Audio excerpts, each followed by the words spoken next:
much of our lives inside, either in traffic at work or close eyes.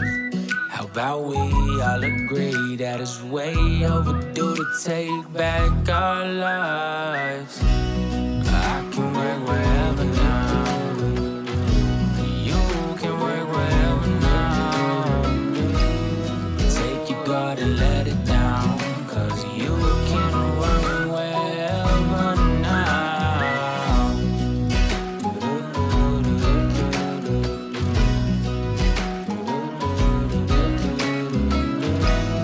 Take your guard and let it down, 'cause you can work wherever now. What's up, guys, and welcome into another episode of the Work Wherever podcast. I'm your host, Roy Edwards. This is the podcast that challenges the traditional workplace.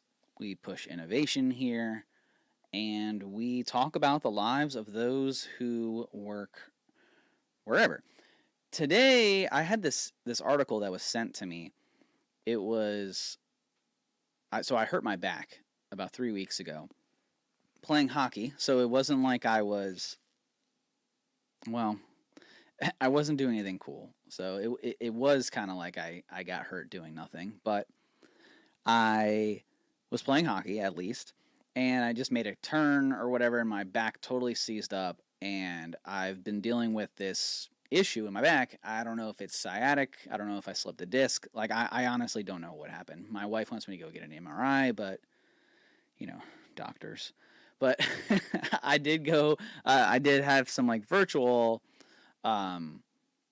visits, right? Because that's a thing now, because doctors can work wherever too.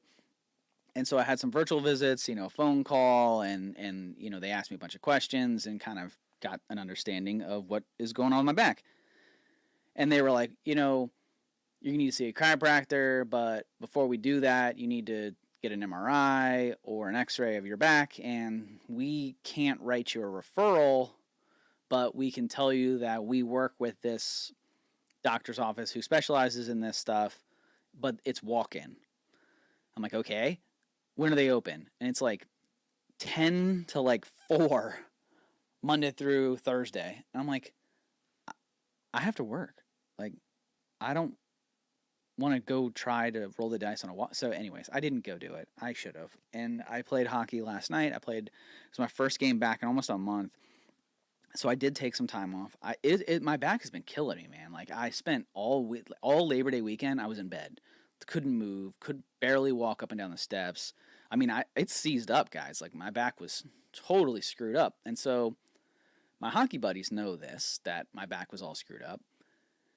And one of my friends messaged me this article from the New York Post that is pretty interesting. And that's what the basis of what it is that we're going to be discussing today is remote work and the work from home culture, if not done correctly, and if you're not taking care of your bodies, can lead to higher burnout, higher deterioration of your bodies, and higher rates of depression.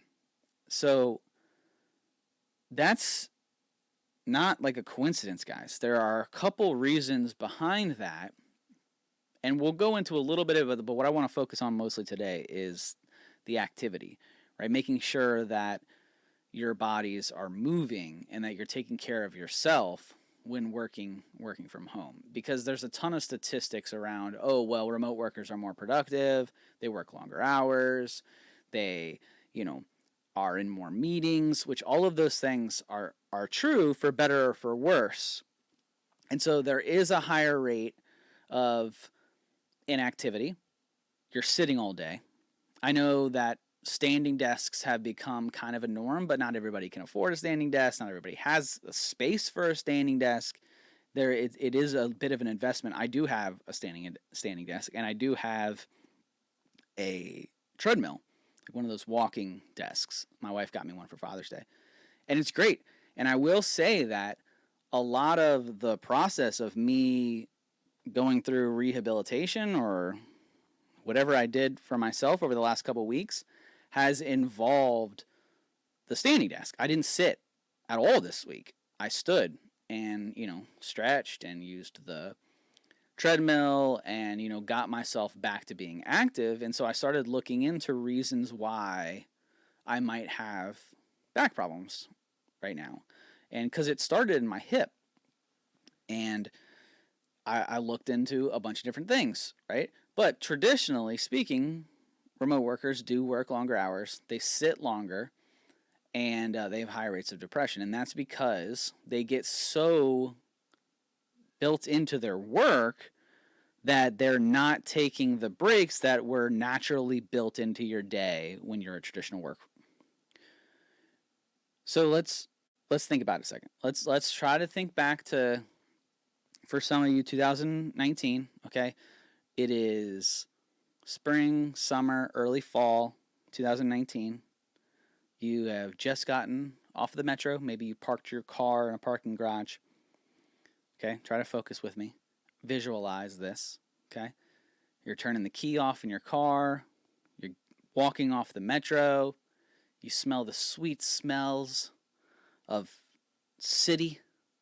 You just bring it in. The city smells, the people. And you're walking with your coffee maybe. You walk in. Maybe you have a little bit of a walk. You're walking a couple blocks, looking around, taking in the scenery of the sweet city, right? You walk in, scan your badge, walk over to the elevator. Maybe you take the stairs today because you're feeling extra. Maybe you maybe you had a little bit of cake last night and for somebody's birthday, and so you want to walk that off. So you take the stairs. So you walk up 1, 2, maybe 3 flights of stairs. You get to your floor, and you walk down the hallway. Maybe say hi to a friend or two on the way to your office. So maybe you take the long way around the office. You sit down, and now when you get to your office, do you sit down immediately and start working? Probably not, right? Maybe you drop your bag off, boot up your machine, and then you walk to the kitchen. Say hi to a couple people, grab a coffee. Maybe you walk a couple other offices. Maybe you got some people to talk to. Maybe you got some things to do, right? Now you have your morning stand-up. And so a morning stand-up was generally held in somebody else's office, like a PM or something like that, right? It's probably not held in your office. So let's walk down the hallway again. Okay? Now we've walked into that office, and it is called a stand-up, right? So what are we doing during a stand-up? Are we sitting down during a stand-up? No. We're standing up. That's why it's called a stand-up, right? So we are standing up during this stand-up for about 15, 20 minutes. It's kept a little bit shorter because, hey, we're going to see each other all day. So it's a 15, 20-minute stand-up. We call break, walk back down the hall, maybe grab a water or something like that, and now we've sat back down in our desk for the day. How long do you think that took? We had about 15 minutes of standing up in our stand-up, but let's push that aside for a second. How long did it take for you to walk from your car or metro to the office, up a flight of steps, even if you took the elevator, then down the hallway, walking around, and then back walking to a meeting? 15 minutes? Is that fair? Now, what are you doing at home? You wake up. Okay, let's go through our same morning routine here as now we're a remote worker. Are we waking up? Are we walking anywhere for 15 minutes? Maybe we're walking downstairs. Maybe we're, walking to the kitchen. But it's very rare that we're leaving the house as a remote worker and a work-from-home employee. It's rare. I won't say it's never, because I do leave the house. I actually left on Friday. I left and went and got coffee. But it's rare. That's a rarity. That's not an everyday thing. You are waking up, walking downstairs, walking down the hall, grabbing a coffee or a water. You've probably slept in a little bit longer, so you don't have that 20-minute, window, or maybe you do, but it's definitely not the hour that you probably had when you were a traditional worker. So if you had to be in the office at, say, 8:30 as a traditional office worker, you probably woke up around 6:30. Got dressed, took a shower, did your morning routine, hopped on whatever public transportation. My commute was 45 minutes. That was what my commute was. So there's that extra buffer where you're getting your body active. You're moving around. I took the train, so I was walking to and from the train, sometimes running because I was late. But there was that activity. Do you have that same activity in your morning routine as a work from home employee? Probably not. So that 15 minutes in the morning is done. Now, let's talk about the middle of your day. As a remote worker, how many meetings do you have that are back to back to back? If you're anything like me, your calendar is slammed and you don't get a grace period in between meetings. In fact, that you'll find that a lot of managers are actually less patient with work from home members than they are traditional office workers when it comes to being late for meetings. In the traditional office space, meetings didn't start on time. They just didn't. I was constantly late for meetings, not because that I didn't know that they were happening, but likely because I was coming from another meeting and most of the meetings were in the same conference room. Maybe I had one that was at my desk that was remote, talking to people who were elsewhere. Then I had to walk down the hall, which was not next door. Very rare that it was next door. Had to walk down the hallway to another meeting. And then, maybe there's another meeting back to back. And so you are going up the stairs, the elevator, maybe you're moving to another wing, maybe you're going to another building. I've had that happen as well. You have to totally leave the building and go to a building next door for some of your larger campuses. And so if you're 1, 2, 3 minutes late in a traditional work environment, no big deal. You know what else you can do in a traditional work environment? You walk into the conference room, lay down your machine, book, notepad, whatever it is, phone, and you say, hey, I'll be right back. I need to use the restroom. Cool. No big deal. We're not ready to start yet anyways. Awesome. You walk down the hall, go to the restroom, do your thing, wash your hands, get a drink of water, fill up your mug, whatever it is, and walk right back. This was a very common practice, and it helped with burnout. As a remote employee, do you get those same benefits? Let's think about your day there for a second. Do you get that same, or are you jumping, okay, yeah, I got to hop on a call and jump into another one? And so what I'm getting at here is you're sitting. Your body isn't going through the same fluid moments. You're not having the same activity as a traditional worker, somebody who's in the office every day. And so our bodies are meant to move. They are designed to move. And if you sit stagnant for a long period of time, your hips will begin to tighten up, right? And that's what happened to me.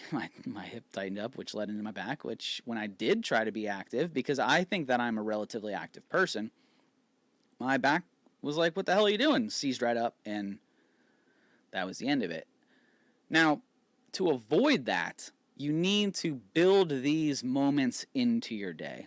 And so the article that I'm referenced at the beginning of the podcast was 2/3 of young adults have work from home back study.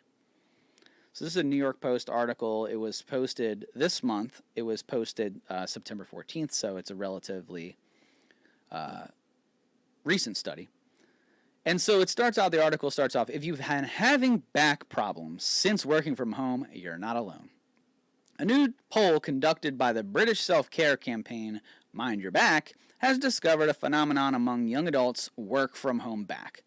The survey of 1,000 adults, pretty small survey, across the United Kingdom aimed to see how COVID-19 pandemic changed daily habits and found a rising number, 2/3, that's pretty significant, of Brits aged 18 to 29, so young, these are young guys, experienced back pain they didn't have prior to the pandemic. A majority of the respondents, 63.7%, admitted that they have newfound back issues since working from home.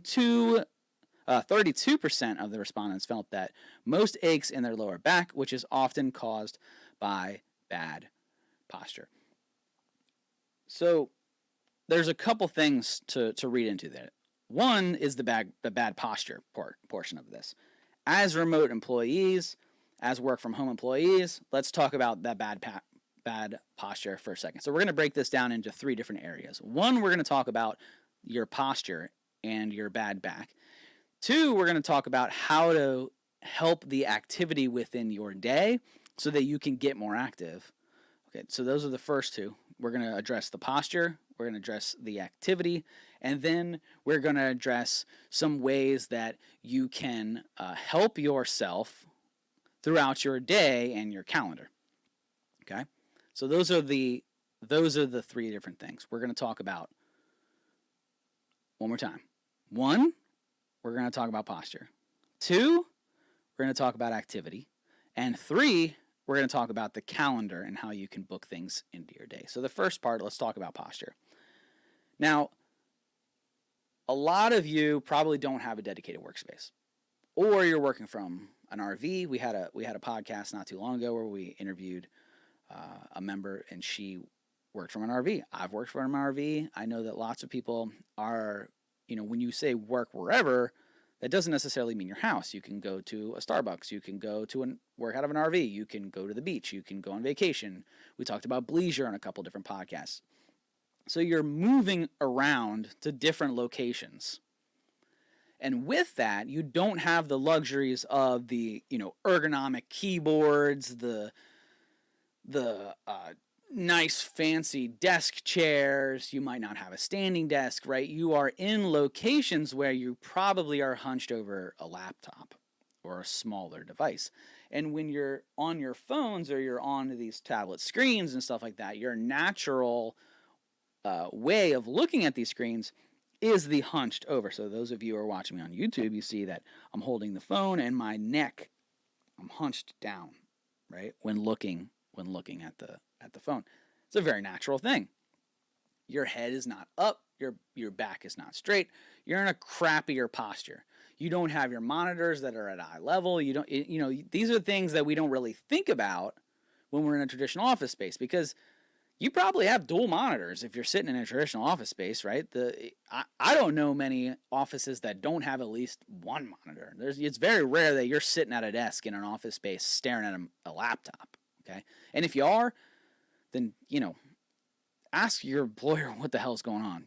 Get them to buy a monitor. They're like $70 on Amazon if you really wanted to, it doesn't have to be some like crazy technology. So let's talk about that posture. You need to make sure that you're getting up and moving around. Okay, you need to make sure that you're sitting up straight. You need to make sure that you have found a desk that fits your needs. If you can afford a standing desk, I highly recommend it, or you can prop stuff up. If you're going to work off of your lap, they make these like lap desks, so that you're not sitting them on your physical lap. There's a couple reasons why you don't want to do that. One, your machine will overheat if it's on your legs, because you're probably wearing like sweatpants or pants, or maybe you're working in bed into your blanket. Your machine won't get the proper flow. So they do make these like little like desks that sit on your lap. I highly recommend getting one of those. They're like $15. Like, we're not talking about major expenses here. And they're better for your posture. I've had multiple videos that I've created on our YouTube channel, and I've done multiple podcasts before that talk about the necessity of creating a work environment for yourself at home. A lot of that goes into the mental state to say, one, I don't think you should ever work in bed. There's a lot of reasons why you shouldn't. It's the mental space. Your bed is a place where you should sleep. Your body understands that your bed is a place of peace. And so if you bring the stress of work into your bed, you are going to affect yourself mentally, psychologically, behind the separation of work and life and relaxation and tranquility and peace. And it's bad for you.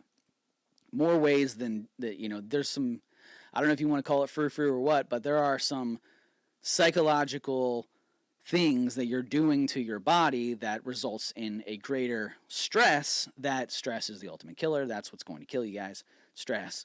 And so the more that we can reduce this stress, the better your life will be. So get out of your bed. Find a dedicated workspace. It could be anywhere. I also would not recommend working at the kitchen table. The kitchen table is for eating, it's for camaraderie, it's where you should be speaking to your children if they're there, roommates, or just eating, enjoying yourself in a different state of mind. I think those places are extremely important. Now, if you want to work on the couch and watch TV, go for it, man. But separate relaxation, the bedroom, a place of eating, which can also be a place to decompress, and then a place to work. Those should not be the same place. Okay? Separate those three. There's an Office episode. I don't know the exact episode. It's the Michael Scott Paper Company. It might be called that. And they get the new office space, which is a pump room.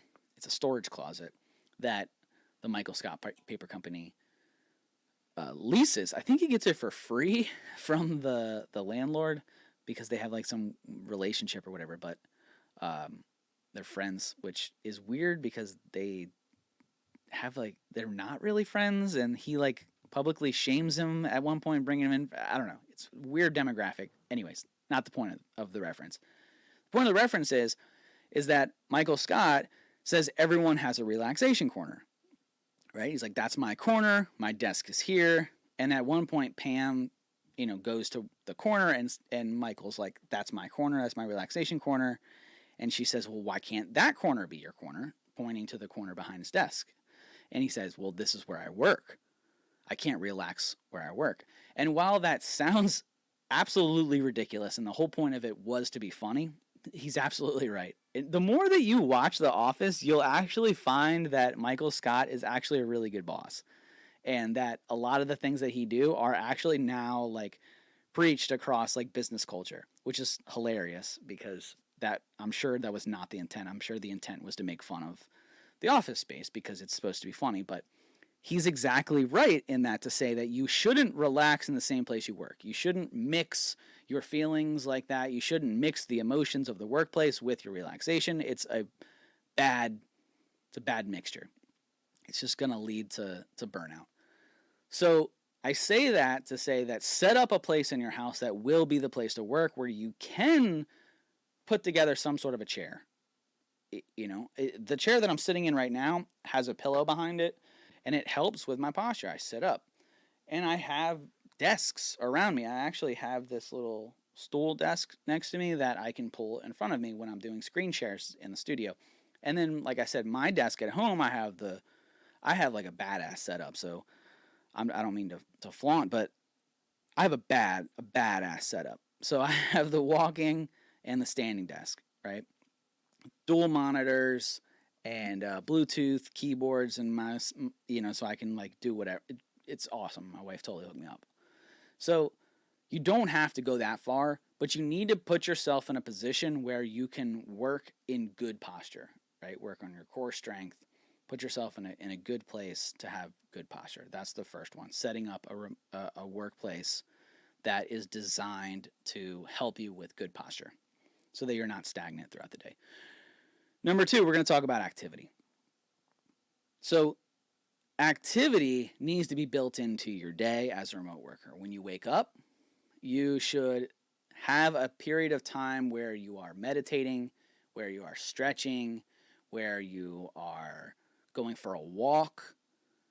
Build that routine into your day. You should become more active. There was a thing in the traditional office space that started to catch these trends when people were in the office sitting for long periods of time, and I thought it was absolutely ridiculous when I was in the office, but it's called office aerobics, I think is what it was called, where it was these people that came in and taught us how to do stretches and exercises at our desk.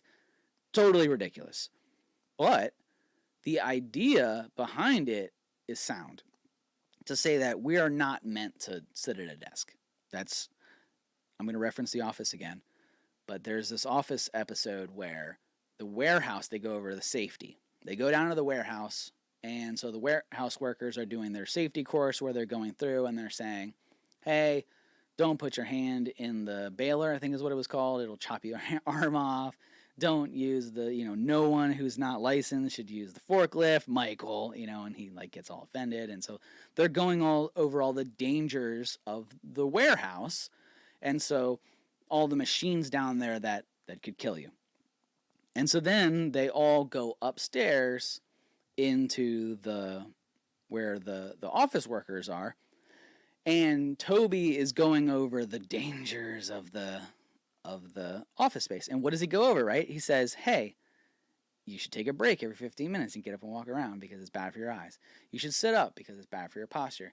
You should take a walk because, you could develop tendonitis or arthritis or like." And so the office workers say, do you remember what they said? That's fat butt syndrome or fat butt disease, right? Which is hilarious, but it's absolutely right. Like if you're going to sit for long periods of time, you're going to develop fat butt disease and what it is your bones are going to, tense up. You're going to develop inflammation. You're going to develop arthritis. You're going to get to a point where you're just a fat slug, for lack of better words. Like what happened to me? I was not using my standing desk, even though I had it. I was not using my walker, and I was just sitting for long periods of time. And what happened was my hip seized up. It started to get to the point where it's like, now other things played into this. I did drive long distance. I drove like 8 hours in a day. I drove 3 hours up to see my in-laws, and then we hit traffic. And so like I was driving like 6 to 8 hours a day, long period of time cramped in a car after having worked the day before until like late at night. My family had gone up to my in-laws, and so I stayed back and I worked pretty late that night. I worked about 11, just basically sitting all day. So it was a bad scenario to then go and try and play a hockey game. But the fact remains is that if you are stagnant throughout the day and you don't build in these 15-minute little intervals that you had before, before a meeting, take a walk. Walk downstairs, fill up your water, maybe do a lap around your house, and let your meeting know, hey, I'm going to go for a walk real quick. I'll be right back. I won't be late. Or build in buffers into your meetings to say 5 minutes, which I'll get more into that in the next point I have as far as calendars are concerned. But you need to be active, because otherwise you're going to end up with the office fat butt disorder or disease or whatever they were playing, because that's a real thing. That is a absolutely real thing. And then what is the other thing that Michael Scott plays into in terms of activity is around your mind. Keep your mind active, and that's why I say meditation, prayer in the morning is extremely important, because like I mentioned in the intro of this, remote workers work longer hours. They're more productive. And why are they more productive? Because they're working longer hours and they're not taking those necessary mental breaks. Okay? And they have higher areas of what? Your mind. Okay? Depression. Depression leads to, a bad place. And so in the Office episode, I've referenced The Office now 3 times, Michael goes to the top of the roof and, makes like a laughing matter, or tries to make a laughing matter of suicide. And he was going to throw himself off the top onto a trampoline or a bounce house or something like that. Terrible idea, but that's a real thing. If you are isolated for long periods of time, you're not taking breaks, you're not getting the necessary vitamin D and going outside into the sun or taking walks or being active in any state, and you don't have your dedicated workplace, you're working in bed, then you're sleeping. After work, you close it and you just lay down in bed watching Netflix or Disney Plus or whatever whatever it is that you're watching. And then you go to sleep and then you wake up and you do it all over again. That is not what we are designed to do. You're not getting active. You're going to have higher levels of depression. And since you're working longer hours, there is no work-life balance. And so you're going to end up in a very bad burnout state that we want to avoid through activity. Get outside, get that vitamin D, okay? You are losing about 45 minutes a day that we walked over in the beginning of this. We talked about that 15 to 20 minutes at the beginning of the day. There's about 5 to 10 minutes a day in the middle of your day between meetings. Okay, so now we're at 25 minutes. And then you're probably at the end of the day going through that initial cycle again of activity of about 15, 20 minutes. So there's your 45 minutes. So you need to find that 45 minutes in your work from home day just to be even keel of a traditional office worker. So find that activity throughout your day, whether it is before, during, or after your work, because again, you're going to work longer hours. You're going to work yourself into a bad state if you don't develop these activities into your day. So that's where we're at so far. 1, find a dedicated work space so that you can work on your posture, so you can separate your mind, so you can get into that good flow state in your work, and then be able to shut the machine and separate work from your personal life, and that will help your mental health. That will also help you get more active, where you can move around. Okay, we talked about building activity into your day, getting that 45 minutes back, whether it's through walks, whether it's through walking through your house, whether it is taking that break from a meeting to walking downstairs. And so that's the third part of this, is building your meeting structure. Just about every calendar these days will allow you to put buffers. And if you can't build a buffer into your meetings, then do it yourself. Book a 5-minute meeting for yourself. I encourage every single one of my employees to build focused time into their calendar, because what we have become in this digital state is that everybody, it's no longer just an assistant or coworkers that has access to your calendar. Everybody has access to your calendar through things like Microsoft Bookings, or there's some third-party tools out there like Calendly that a lot of people are familiar with, where everybody has access to my calendar now. If they want to book a call with me, they click on the link and then they can book a call. Great, right? I no longer have to, nobody has to ask me if I have time when I want to meet, right? But with that, you're losing the ability to control your calendar. So what you need to do is you need to go into your calendar and book focus time slots. I typically book at least one day a week of an hour in the morning. And when I say morning, I don't mean like before 9. I mean like 9 to 10. That you can't book. You can't do it. Then I always book lunch. So I'll always book 12 to 1:30. And then I will always book towards the end of the day, where I leave that open, typically after 3. So that you can't book me in those periods of times. So my meetings, generally speaking, are, well, I have stand-ups around 9. I have a 10 o'clock standing, I have 11 o'clocks standings, and then I have 2 o'clocks generally. So I'm down to like 3-4 meetings a day is where I like to be. So that's about 3 hours of my day, 3.5 hours of my day taken up by meetings, which leaves me, 4.5 hours of actual productivity and work in an 8-hour day.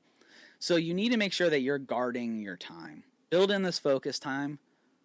Build in periods of buffer in between meetings. So if somebody books you, book 5 to 10 minutes on either side of that meeting, so that it gives you the availability to go downstairs, walk around, fill up water, take a bathroom break for God's sake, and be active throughout this day. There is a tool, if you're using Microsoft 365, there is a tool called My Analytics. I believe it's called Viva now, Viva Analytics, which Viva will send you your analytics for the week on Mondays, typically.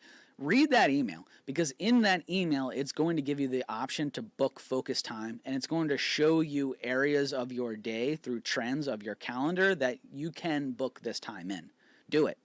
Highly suggest it, because it's going to take back your calendar. Again, everyone on the planet has access to your calendar now. That is a very new thing post-COVID. Pre-COVID, you were the gatekeeper of your calendar. You got to say when somebody would book a call. You had the opportunity to push it to next week if you wanted to. Nowadays, with these applications like Bookings and Calendly, you are no longer the gatekeeper of your own calendar if you're not booking these focus times into your day. So make sure you're doing that. So again, guys, find a dedicated work environment within your space. Separate your bed, your dinner table, and your workplace.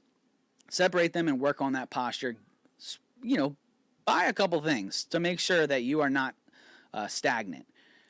Fight that stagnant with getting up and being active. Build in meditation or prayer in the morning. Do some yoga. Do some stretching. Go on a walk for lunch.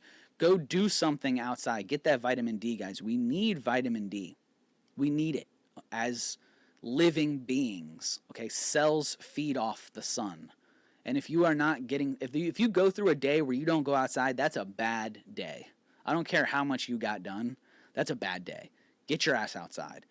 The third thing is be your own best friend and take your calendar back.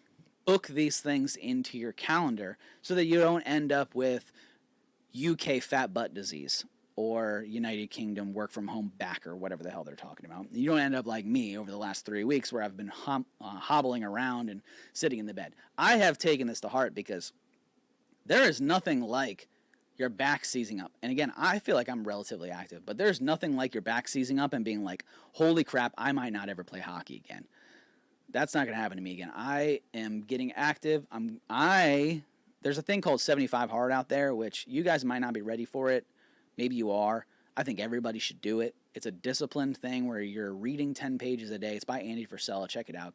I think it's 75hard.com. You can go to andyfrisella.com and find it there. But I don't preach like diets or, any of that stuff. I don't really, think diets are a good thing. I think that you should just take care of your body. And if there are certain, I think you should eat whole foods. I don't think that, Atkins diets or like cutting out. I'm not a doctor, but I don't subscribe to that stuff.